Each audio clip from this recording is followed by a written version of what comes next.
beliau menempuh S1 di jurusan Farmasi Universitas Islam Indonesia Yogyakarta, kemudian menempuh pendidikan profesi apoteker di universitas yang sama di UII, kemudian S2 di Magister Farmasi Universitas Airlangga Surabaya. Dan saat ini sedang menempuh pendidikan doktoral di Kimia Universitas Pajajaran. Adapun achievement yang beliau peroleh yaitu sebagai dosen berprestasi di lingkungan Kementerian Kesehatan, kemudian sebagai delegasi pada IPA Training Course di Gunma University Jepang, dan sebagai relawan anti narkoba Badan Narkotika Nasional Republik Indonesia. Adapun pengalaman kerja sebagai dosen Poltekkes Kemenkes Pontianak, dan beliau juga sebagai pengurus daerah Ikatan Apoteker Indonesia atau IAI Kubu Raya. Ya, mungkin langsung saja kepada Teh Indah Purwaningsih kami persilahkan. Terima kasih kepada Teh Nastiti yang sudah memandu acara pada pagi hari ini. Bismillahirrahmanirrahim. Assalamualaikum warahmatullahi wabarakatuh. Waalaikumsalam warahmatullahi wabarakatuh. Selamat pagi dan salam sejahtera untuk kita semuanya. Senang sekali pada pagi hari ini kita bisa berkumpul ya, bersilaturahim meskipun masih secara virtual dalam kegiatan sharing session terkait sosialisasi pengajuan dana penelitian. Terima kasih juga saya ucapkan kepada teman-teman peserta yang sudah hadir pada pagi hari ini. Perkenalkan, saya Indah Purwaningsih dari Program Studi Doktoral Ilmu Kimia Universitas Pajajaran yang akan menjadi moderator pada sesi pagi ini. Baiklah, pada pagi hari ini sudah hadir dua orang narasumber kita, yaitu yang pertama Kang Teguh. Beliau akan menyampaikan materi terkait mekanisme pengajuan dana untuk penelitian non-laboratorium, dan juga ada Teh Dwipa yang akan menyampaikan materi terkait mekanisme pengajuan dana untuk penelitian laboratorium ya. Sebelum kita masuk ke acara pemaparan materi, sebelumnya saya akan mengingatkan kembali kepada seluruh peserta pada pagi hari ini untuk menonaktifkan mikrofon ya selama pemaparan materi berlangsung. Kemudian nanti setelah pemaparan materi kita akan ada sesi diskusi atau tanya jawab, di mana nanti teman-teman boleh mengajukan pertanyaan baik secara langsung kepada narasumber dengan menggunakan fasilitas raise hand yang ada di aplikasi Zoom, atau bisa juga dengan menulis pertanyaan teman-teman sekalian di kolom chat dengan menuliskan nama, asal prodi, dan pertanyaan. Nah, nanti semua pertanyaan teman-teman ini akan dijawab oleh kedua narasumber setelah kedua narasumber menyampaikan materinya. Jangan lupa juga kepada teman-teman untuk mengisi daftar hadir ya yang akan di-share oleh panitia di kolom chat. Baiklah, untuk materi yang pertama yaitu mekanisme pengajuan dana untuk penelitian non-laboratorium.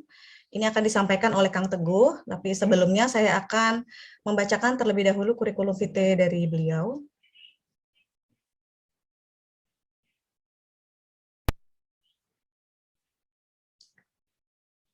Oke. Nama Teguh Iman Pribadi, riwayat pendidikan, S1 Pendidikan Bahasa Inggris di Universitas Mataram. Kemudian pada tahun 2019 ini mengambil Technical Certificate di Valencia College, Orlando, Florida, USA.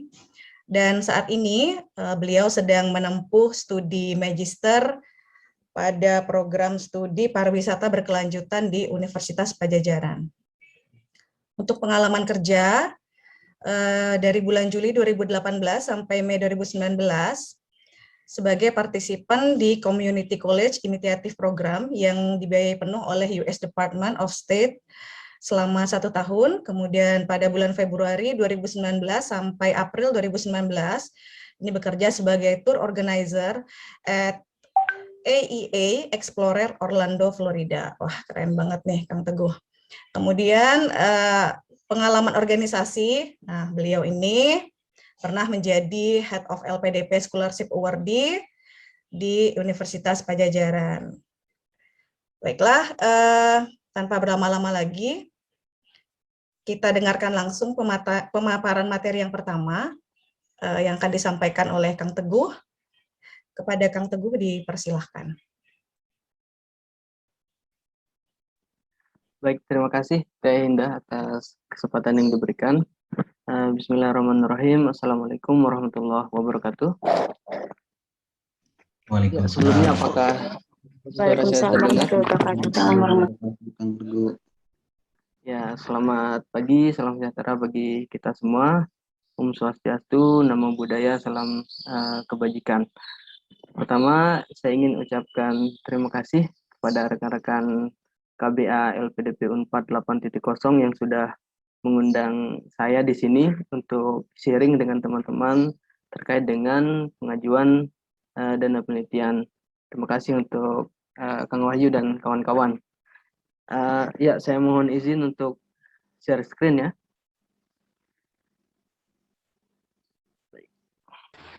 Baik, senior. Ya, apakah sudah terlihat teman-teman?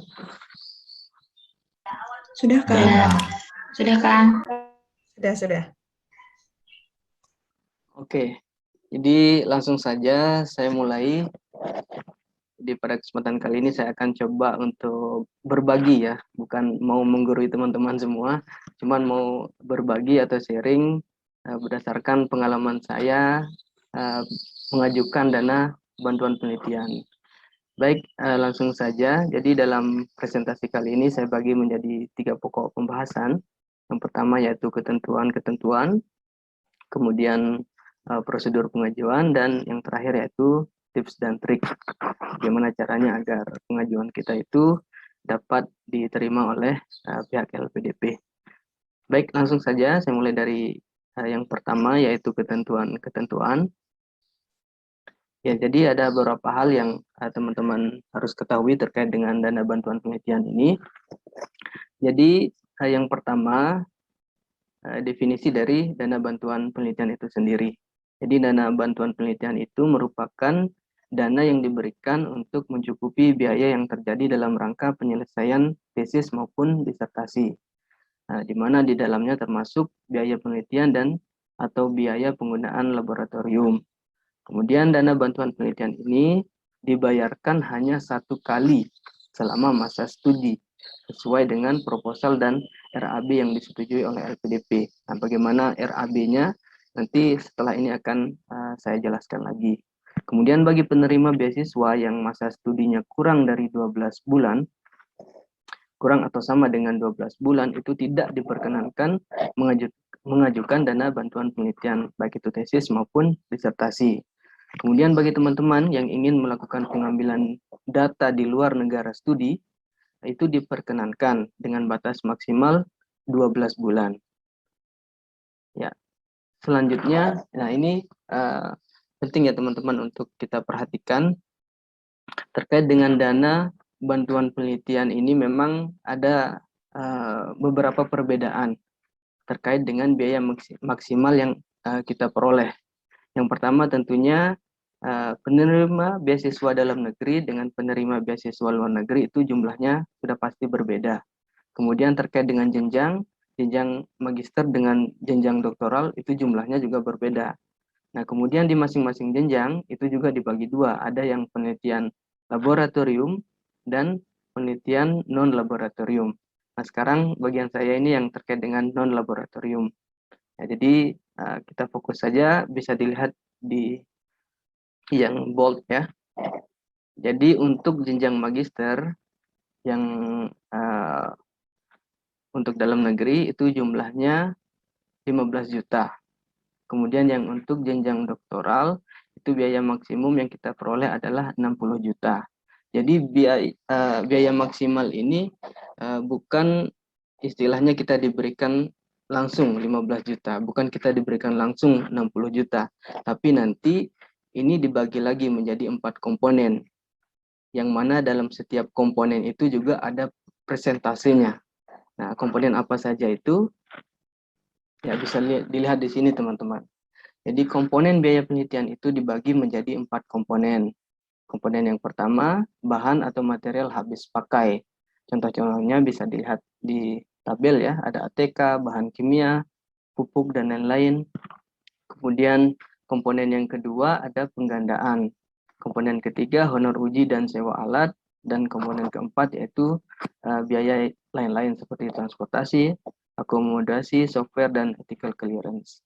Jadi seperti yang dilihat teman-teman di kolom paling kanan, sekarang kita fokus saja yang untuk non laboratorium ya.